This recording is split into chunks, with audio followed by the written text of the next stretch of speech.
The Red Shoes by Ruby Storytime. Once upon a time, there was a young girl who lived in a small house with her mother. They were very poor, with little to eat and drink, as times were difficult for the mom and her daughter Karen. They were so poor that the mother couldn't afford shoes for her daughter to wear. So Karen had to wear a pair of old wooden slippers. These wooden shoes didn't fit Karen. In fact, her little feet hurt so badly, but it was all the mother had to give her. The mother had come down with a terrible sickness and sent Karen into town to get her some medicine. Karen walked a while down the path,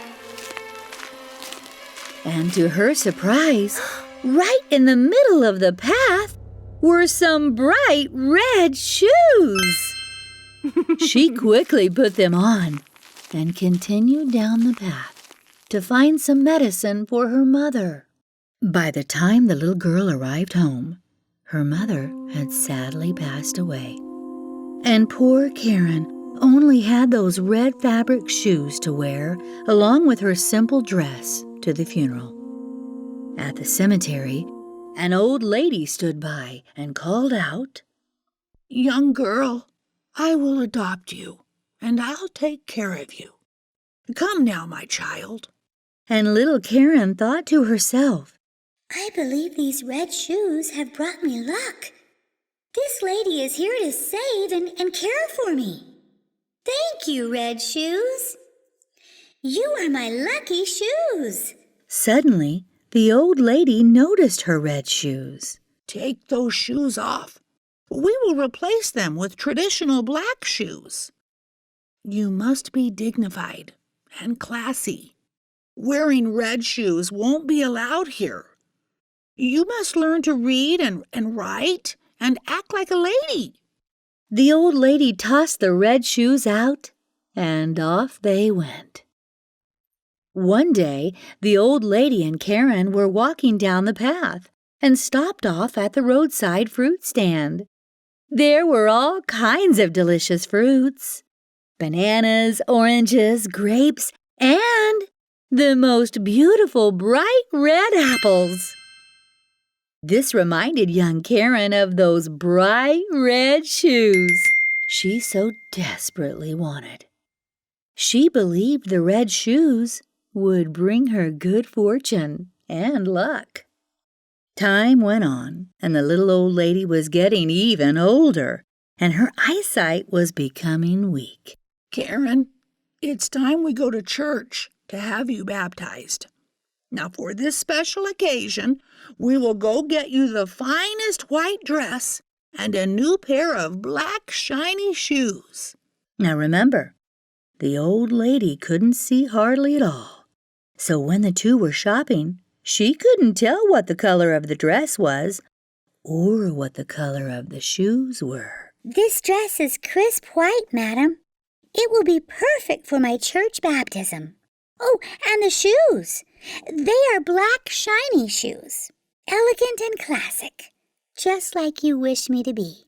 But little Karen was being deceitful. She was lying to the old lady who saved her life.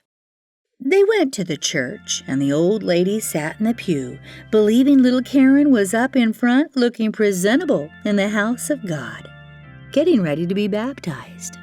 The preacher started praying for Karen's well-being. All the while, he could see Karen clearly had bright red shoes on. Later that night, when they were home sitting by the fire, a letter was delivered, and it read, "We, the church, hold dear all who enter to serve God, but we kindly ask you not to wear those bright, shiny red shoes again, as it is a distraction, and we elect to be more modest, as to focus our prayers on God and not red shoes." This made the old lady mad.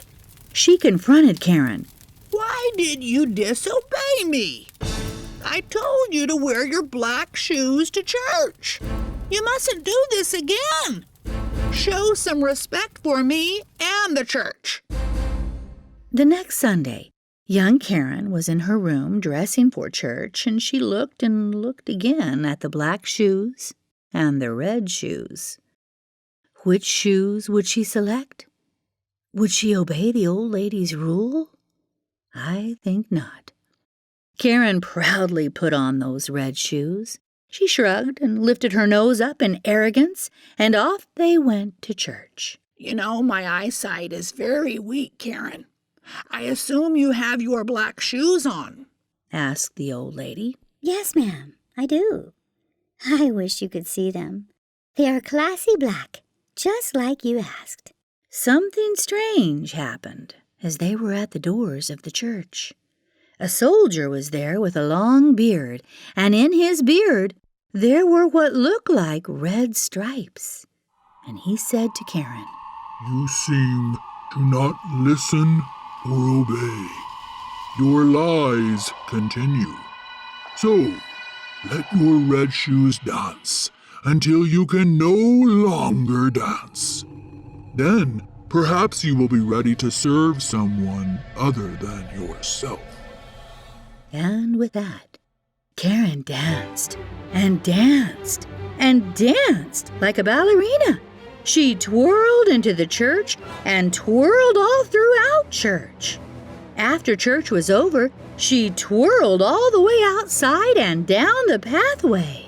Instead of walking home with the old lady, she danced and twirled all the way home.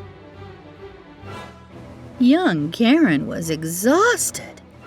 She cried out to the heavens while she still twirled. Please, God, help me. Make these dancing red shoes stop dancing. I want to be truthful. I want to obey you. Please, let me have another chance to be honest to the old lady who saved my life. Forgive me, please. At that very moment, an angel appeared and stopped Karen's twirling. Young child, you are forgiven simply for asking. It is obvious you are sorry for being dishonest and deceitful. Red shoes won't make you happy. Red shoes won't keep you safe. Red shoes won't love and care for you. Your real peace comes from within. A kind heart, a warm smile, and a desire to help those in need, and a love for God and all those around us.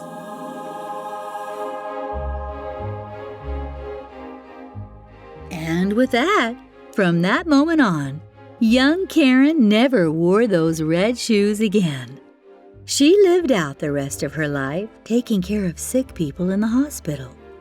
She remembered how the old lady helped her in times of desperate need. This was Karen's time to return the favor. The end. Thank you for joining me here on Ruby Storytime. I hope you enjoyed the story of the red shoes.